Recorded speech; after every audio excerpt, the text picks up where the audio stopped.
A man stepped in to stop an intoxicated man assaulting a security guard when he witnessed the injustice. However, surveillance footage from the scene was maliciously edited and spread by ill-intentioned individuals. Public opinion flipped overnight, and the man who had acted bravely to help others was instead branded a violent brute all across the internet. Elsewhere, a group planned to move into the residential compound to complete relevant registration formalities. Xylee headed to the property management office with this hastily assembled crew. Upon reaching the entrance, she was shocked to discover this was where her elder sister worked. Terrified that her identity would be exposed, she immediately wanted to back out of the arrangement and forfeit her deposit. Her companion Hae Gang told her a formal contract had already been signed, and breaching it would mean paying steep liquidated damages. Xylee hastily called to confirm her sister was out, then relaxed and followed the group inside the property office. She submitted the application form for labor representative and lined up the temporary entourage for the director to verify their information. The director stated applications could be filed online without such an elaborate turnout. Still, Hae Gang grandly introduced every person with him one by one. Confused by his obvious grandstanding, the director only informed them that once registration wrapped up,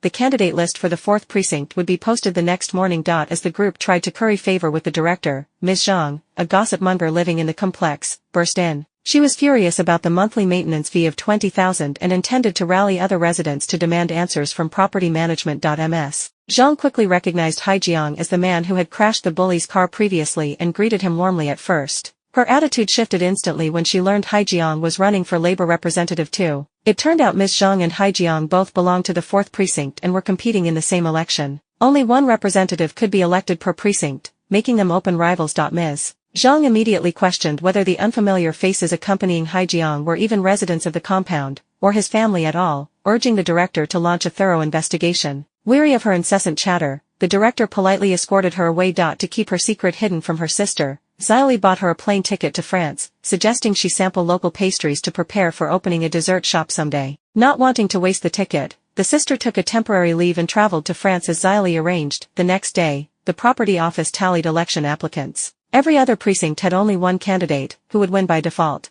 The 4th precinct alone had 3 candidates, forcing residents to cast votes to decide the winner. To stand out among the 3, Hae Gang bought pink campaign uniforms and paraded around the complex singing and dancing with his makeshift family, desperate to grab residents' attention. He gained barely any votes and instead received noise complaints for disturbing the neighborhood. The group returned home dejected, waiting for Hae Gang to come up with a new campaign strategy. Hae Gang paced back and forth in the room, unable to devise any viable plan. Fed up, Xylee analyzed the campaign pledges of all 3 candidates. Candidate number 2 promised to build a smoking zone at the compound gate. Xylee pointed out hordes of children passed the entrance daily, so mothers would never back this proposal. Candidate number 1, Ms. Zhang, vowed to relocate the subway station exit right outside the complex, a feat even members of parliament could scarcely accomplish, let alone a residential block representative. Xylee ruled her out as well. Hae Gang, candidate number 3, ran on the slogan of becoming the most diligent errand runner for the neighborhood. When Xylee pressed him for concrete implementation plans, Hae Gang hesitated and admitted the slogan was just a fleeting thought with no detailed action plan behind it. Frustrated,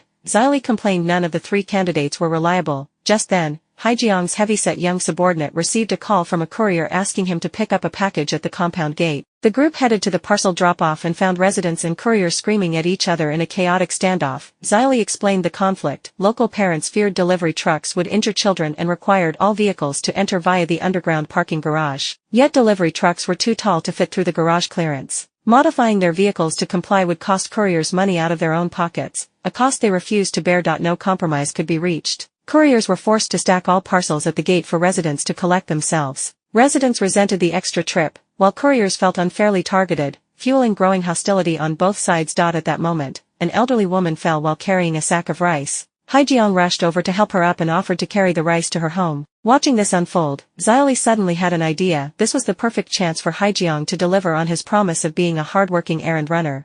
Thanks to Xylee's arrangements, Hae Gang quickly struck a partnership with the delivery company and hired a group of strong young men to deliver all the parcels piled at the gate straight to every household. Though worn out to the bone each day, their hard work soon won widespread praise from the residents. The neighborhood forum was flooded with complimentary posts about Hae Gang, and people even dubbed him the delivery hero. Seeing Hae Gang gain massive public support, Ms. Zhang spoke sourly, claiming such vote-currying gestures could not last forever, and reminded residents not to forget he was also running as a candidate. Yet residents dodged her whenever she tried to campaign, refusing to listen to a word she said. Seething with rage, Ms. Zhang devised a malicious trick. She posted a thread on the forum alleging parcels delivered by Hae Gang had arrived damaged or gone missing. As soon as the post went up, Hae Gang's hard-earned reputation took an immediate hit. To fight back against Ms. Zhang's underhanded tactics, Xylee resolved to retaliate in kind, stoking public opinion around educational background, a highly sensitive subject among locals. Though Ms. Zhang's academic credentials were genuine, truth mattered little. The priority was to fabricate a scandal first. After Xylee posted the defamatory thread, her subordinates acted as online trolls, flooding the comment section with accusations that Ms. Zhang had falsified her degrees. The rumor spread rapidly across the compound. Desperate to clear her name, Ms. Zhang printed countless copies of her diploma and handed them out door to door for residents to inspect. Still, the more frantically she explained herself, the more suspicious the residents grew. Only one day remained before the election. To keep up the pretense of a loving married couple, Hae Gang personally walked Xylee off work and insisted she link her arm through his to avoid arousing suspicion among neighbors. The pair bickered along the way, until they spotted an intoxicated, violent resident assaulting a security guard inside the security booth. Unable to stand by, Xylee prepared to rush in and intervene, but Hae Gang shoved her into the car. The drunkard was also a resident of the 4th precinct who held valuable votes, and Hae Gang told Xylee not to alienate him, ordering her to drive away at once. Disappointed as she was, Xylee complied and left. But the moment she was gone, Hae Gang turned and stepped into the booth, giving the drunkard a thorough beating for forcing the guard to kneel. Xylee had circled back and witnessed the whole scene, smiling and praising Hae Gang as a real man. Neither of them noticed several young passers-by had filmed Hae Gang hitting the man and uploaded the clip to the neighborhood forum. The next morning,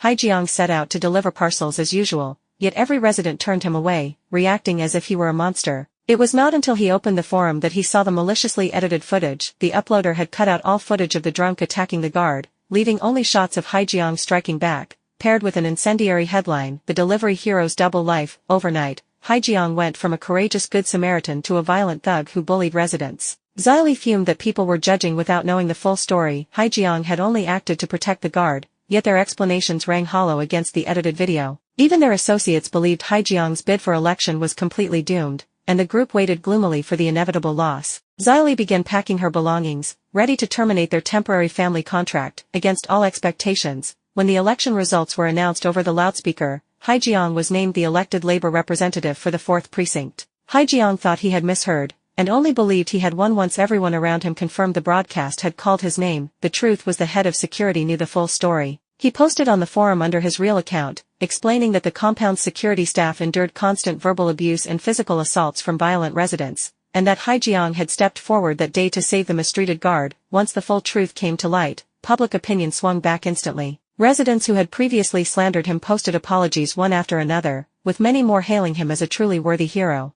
Hae Gang stayed up all night reading the flood of positive comments. Winning the Labour representative seat was merely the first step of his plan. His ultimate ambition was to become chairman of the Neighbourhood Residents Committee.